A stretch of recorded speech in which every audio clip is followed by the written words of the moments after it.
Welcome to Smart Muslimah podcast. Inshallah, if you find this episode useful, please subscribe and let your friends and family know about it. If you'd like to get in touch with me, you can email me on hello@farhatamin.com, or you can sign up to my newsletter, which is on smartmuslimah.com. I send out regular updates about the rooms that I'm having on Clubhouse.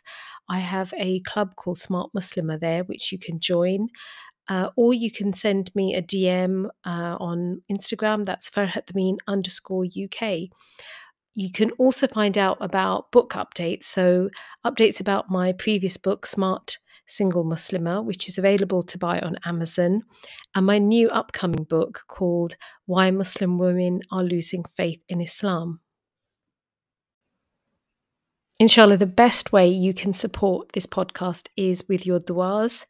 And also, if you would like to leave a review on Apple Podcasts, I would greatly appreciate that. It would really help others to find out about the content in this podcast. Jazakallah khair.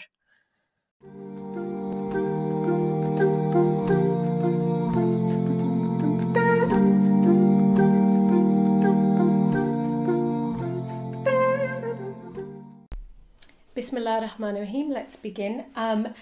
Okay, so everyone knows about Cinderella. You know, young boys, young girls, adults, everyone has watched a version of Cinderella or definitely read a book, the story Cinderella.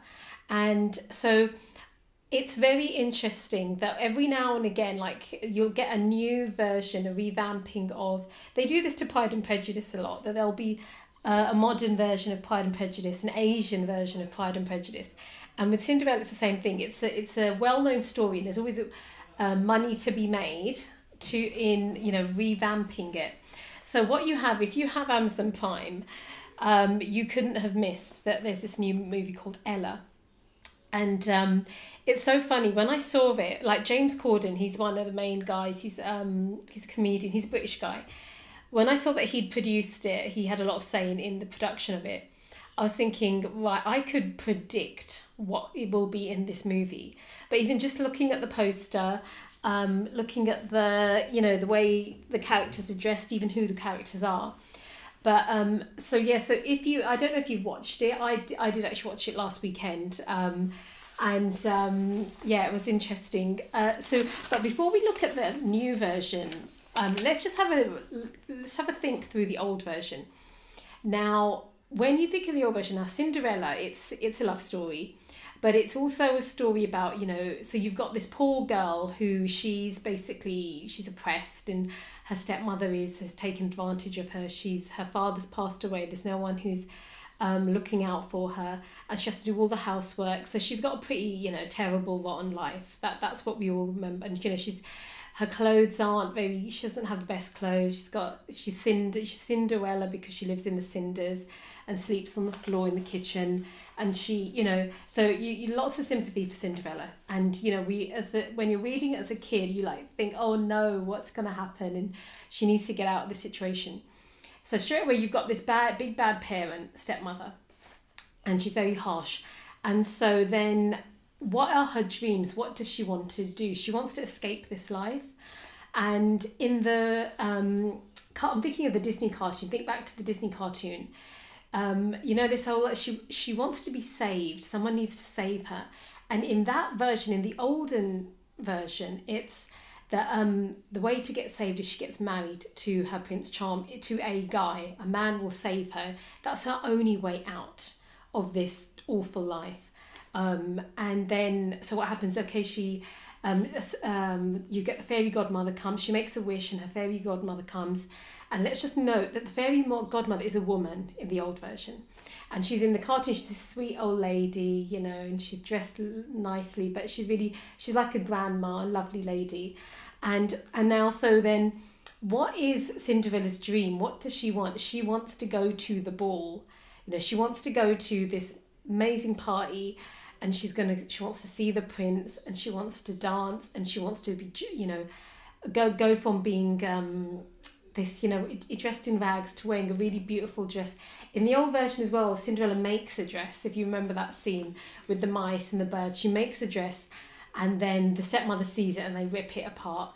So again, just think about the messages as a young woman, a girl, because it's aimed at girls. Think of the messages that a young girl is being given in this fairy tale.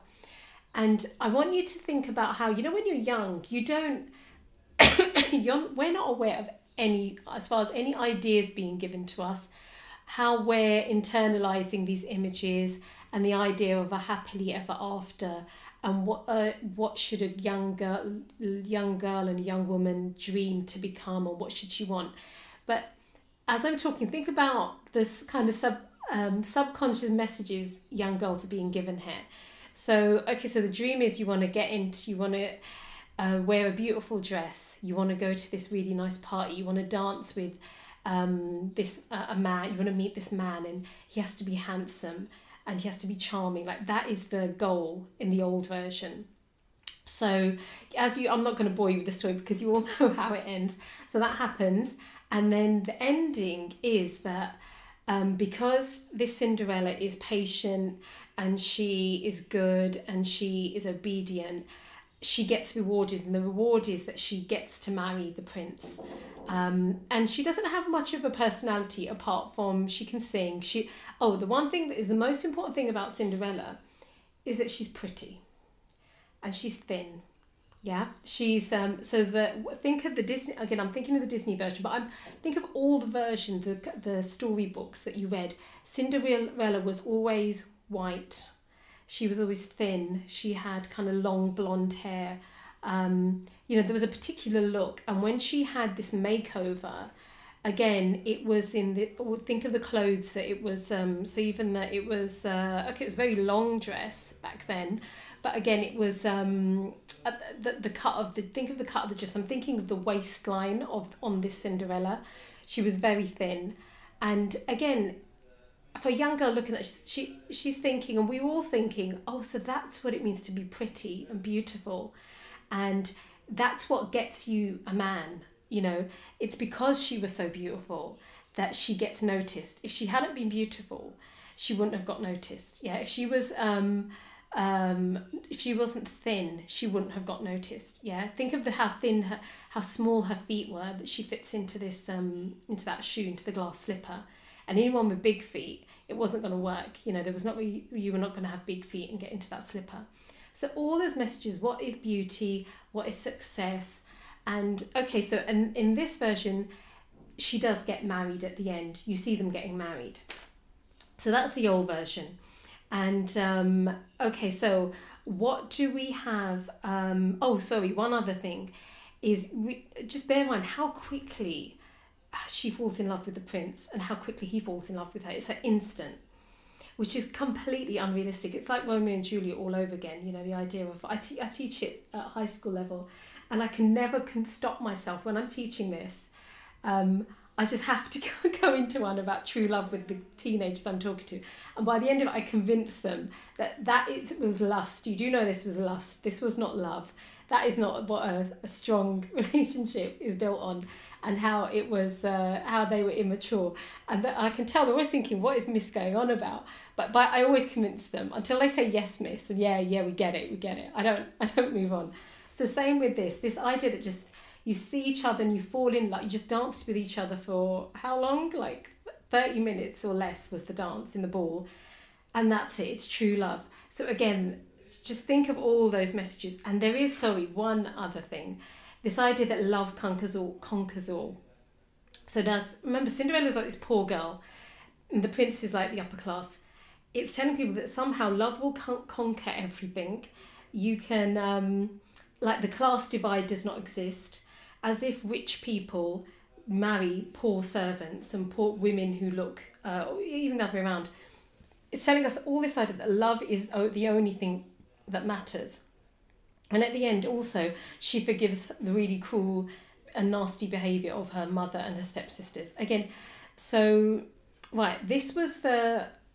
was the old version. And I think one of the main things, when I was growing up, and I wonder for yourselves as well, that I never questioned any of this, because it was in so many. It was in Snow White, it was in Sleeping Beauty, it was in Cinderella, any of these princess movies and cartoons and books, as a young girl, you just read it and accept it. Just think of, in UK, we have like this National Book Days where the kids in the school, they can come dressed as any character they want to from a book. And guess what? The majority of the girls come dressed as, yeah, princesses.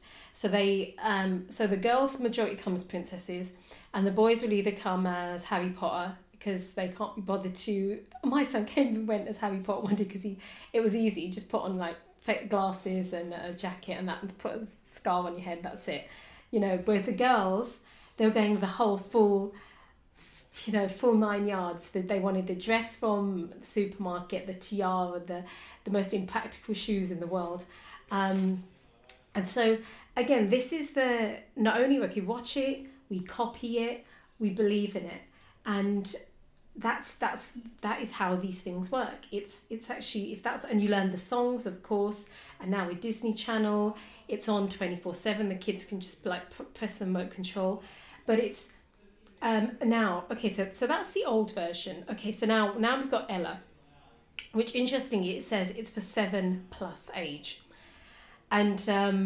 which is completely unrealistic. It's aimed at, the look of it is for young adults. That's actually this. If you look at the songs, like they're like pop songs basically, the way that the actors and actresses address it, and even the ideas. So that's the first thing, that this is not, when I say not appropriate, it's saying they have aimed it for teenagers, but they're selling it to young kids.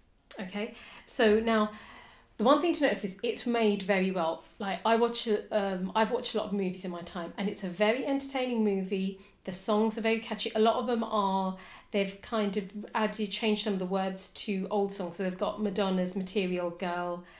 To be honest, that's one of the only ones I could recognise. There's a few others, but I could tell these are pop songs. These are not like with Frozen, they made their own new songs. These are like new old versions of old songs revamped. Okay, so now in this version, first thing is that same storyline, Cinderella, and then the stepmother and the two nasty stepsisters. Now this Cinderella, she has dreams, but her dream is to become a dress designer. She wants to, and in this world, this is what's very interesting. This fantasy world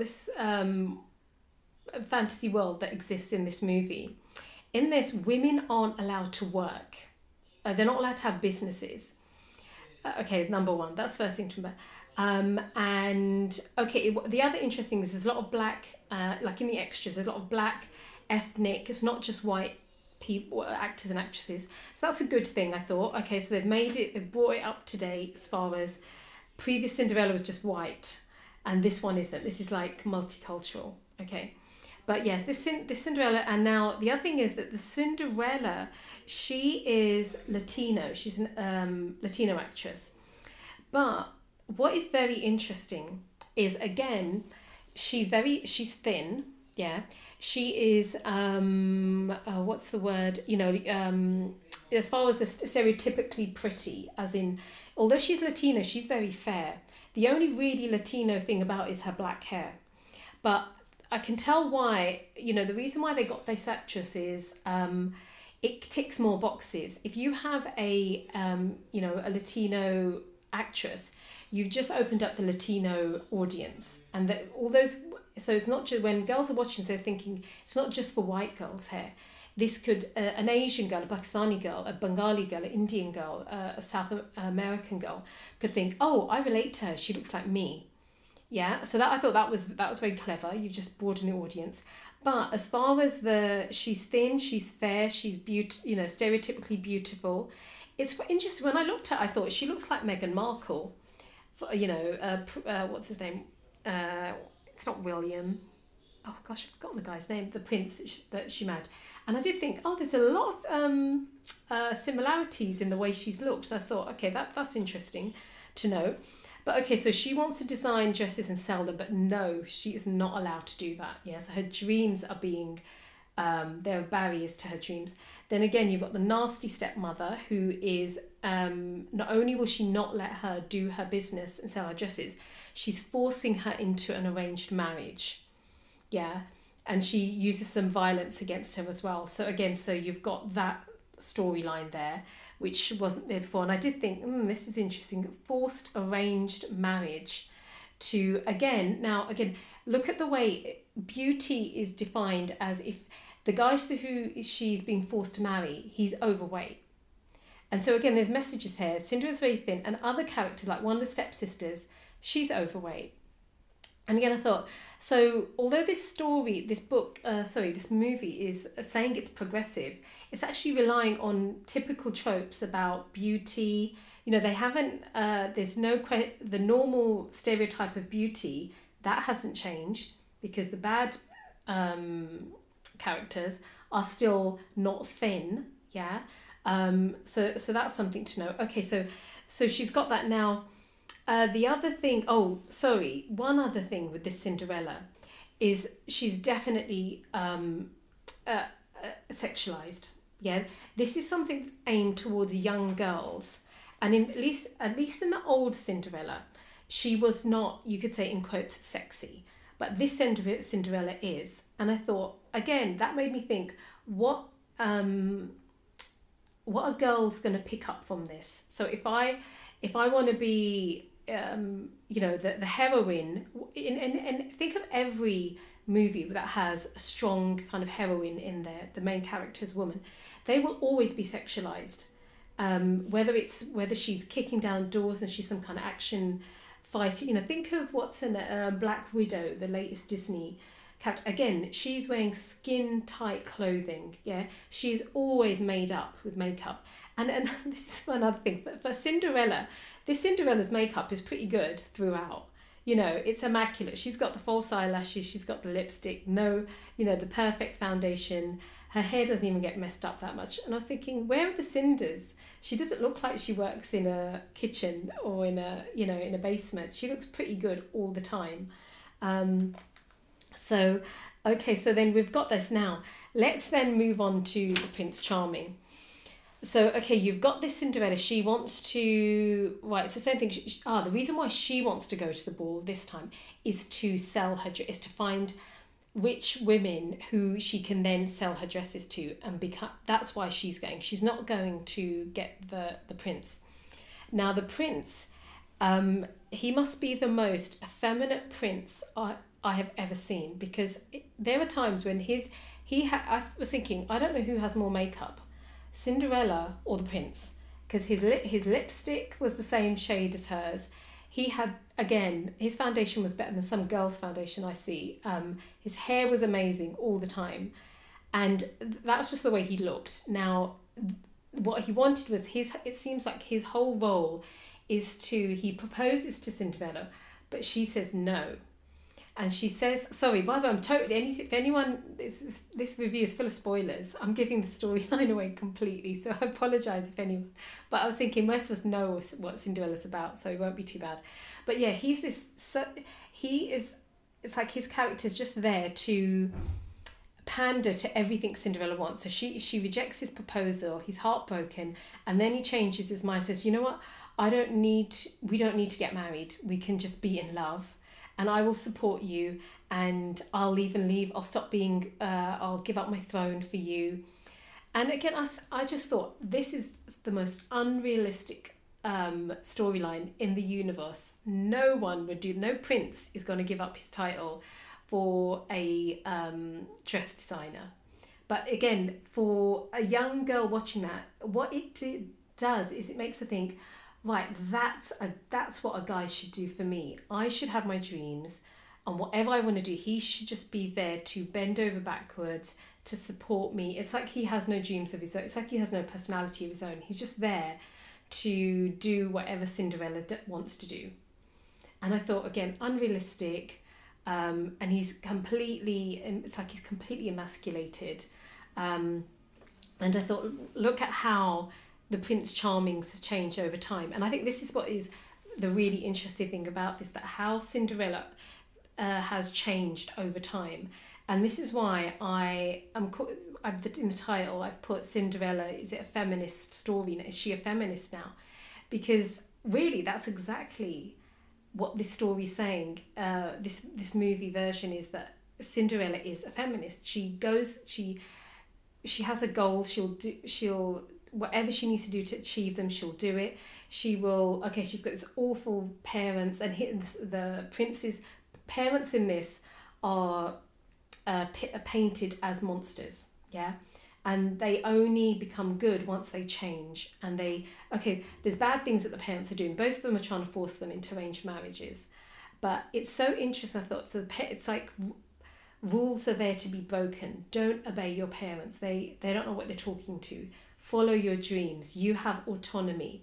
You have, if you want success, you have to break away from all the stereotypes. And what's interesting is it's so black and white.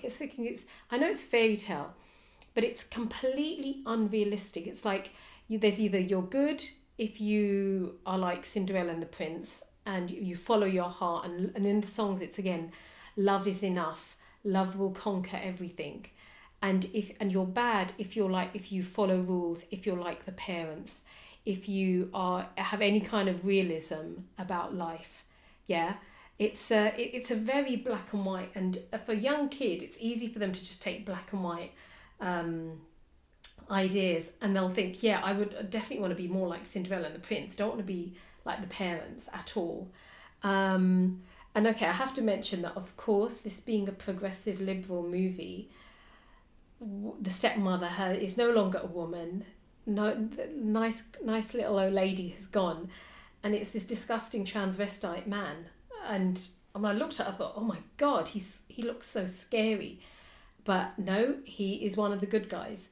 So again, this is I think when he came on, I thought, right, that's just the cherry on the cake. That just has cemented in my mind how this is. It's like, again with feminism now, feminists support trans. There's a whole concept of trans feminism, and the idea that you should support anyone who now you can self-identify. And if a man wants to be a woman now, or wants to go between both, non-binary, that's completely accepted. So of course, in a movie like this, you're going to have a character like that. So there they are, as large as life. So that again, the love at first sight again is still there. So that hasn't changed. And the idea of, again, this what I said about the class divide. That again still exists in this one, which is like, if you just think how many celebrities, because marry really, let's say poor people who are non-celebrities. No, they don't. Even if you think, I was thinking of Meghan Markle and the prince that she married. She was a celebrity. She was, they were introduced through his friends or her friends. Again, they were not like, it wasn't like she was some working, originally she was. But it's not like some working class girl from East End of London married the prince from central London. It wasn't like that. But that's what it's kind of pushing that idea. Yeah, that could really happen. So that's just, I guess this is an example. I've mentioned this in previous discussions where popular culture is not benign. Yeah, when Hollywood creates movies, and let's just stick to movies, there are certain messages that we pick up and we start to adopt unless we question it. And I guess that's what the whole my analysis said, me critiquing this movie, is just analysing and kind of presenting that this is what a young girl will absorb. And if she'll watch this movie, and even boys, to be honest, because boys watch this as well. You'll watch this, and then you listen to certain songs. Like, for example, the songs, like, they're very catchy. A kid would listen to that, and then they'll go to YouTube and start watching the video of this, and it will then move them onto the whatever pop group it is that created that, and then that is then going on to opening another set of doors. And like I said at the beginning, this is it says it's for suitable for 7.5-year-olds, but the content is for young adults, and it's making young kids enter a world that, frankly, they don't need to enter. That there's no, boyfriend, girlfriend, love, disobeying your parents. Just so many ideas that they'll be thinking, they'll question things and think about things, and so what I would suggest, it's interesting nowadays, if you say to kids, don't watch something, then of course they're going to find a way to watch it. So I would, and also if your kid's got a tablet or a phone, that's it, they can get hold of it. So what I don't actually suggest to parents that don't, okay, if they're young and if your kids listen to you, and it's not just your kids, this could be your nieces, this could be your cousins, this could be any young child, rather than say to them, don't watch it, if you know they're going to watch it with them. And as you're watching it, just talk about a few things. Like, point out things that are wrong. Point out things that are unrealistic. Point out the amount of makeup the prince has got on. Point out how this is just absurd. Yeah, and so they can then become critical thinkers as they watch stuff, rather than just being sponges that absorb all of this and copy it. Yeah, that would be really the advice to give, and I think that's the way we have to be nowadays, because as Muslims we don't have alternative. Actually, no, we do actually. Things, my kids aren't young anymore, so I'm not aware of the alternative media that is out there. But when it's important to to encourage our kids to be critical thinkers. I know there were different versions of Cinderella in book form, like there's more updated versions. But I just think it's gone are the times where you can just put your child in front of the TV, or any kid can be put in front of a TV or be given a phone or be given a laptop and say, yeah, just entertain yourselves. I think the consequences are, you won't see them now, you will see them in 5-10 years, when that young girl is now a young adult and is thinking, yeah, I want to be like that Cinderella. She won't admit it, but it's somewhere in the back of her mind. It will be there. But inshallah, that was really my main thoughts on this movie, Ella. Inshallah, I'd like to share a review that was left on Apple Podcast. It's from Brother Asmat Zishan Mukhtar. And he says, wisdom, research, and critical thinking. Bravo. Our society is facing a very critical problem of undefined gender and sociological roles that are leading to the severe decrease in marriage and birth rates. Sister Farhat Amin is doing her part by having critical conversations to identify these root causes and trying to find solutions. Go back to season 1 and stay tuned for many amazing conversations with great guests. I highly recommend this entire podcast series to all parents and preteens.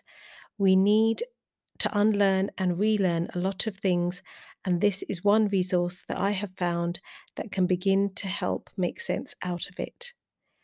Jazakallah khair, brother, for leaving that review. It really does keep me motivated and just lets other people know about the content of the podcast. So if you do love this podcast, please leave a review so others can find out about it, inshallah. Inshallah, if you found this podcast useful, please leave a review so others can find out about it. Currently, this podcast is a one-man band. I do produce and do everything on my own, but unfortunately, due to health issues, I'm going to have to reduce the frequency of the episodes that I'm creating. So I really do need to hire some people to help me to produce the podcast and to really market it as well. Now, inshallah, you can help me and support me by doing dua, inshallah, for my health. And secondly, by donating. You can do that via the link in the podcast notes and also on my Linktree bio, which is Farhat Amin _UK. It's on my Instagram bio as well. Your donations will help me cover production and overhead costs, and you'll be part of this amazing work, helping me to grow the Smart Muslimah podcast to another level so that we can reach more people, educating and sharing this beautiful deen, Islam. I'm tremendously honoured and blessed to have a community of people who value what I do. So, again, thank you so much for your du'as, reviews, and donations.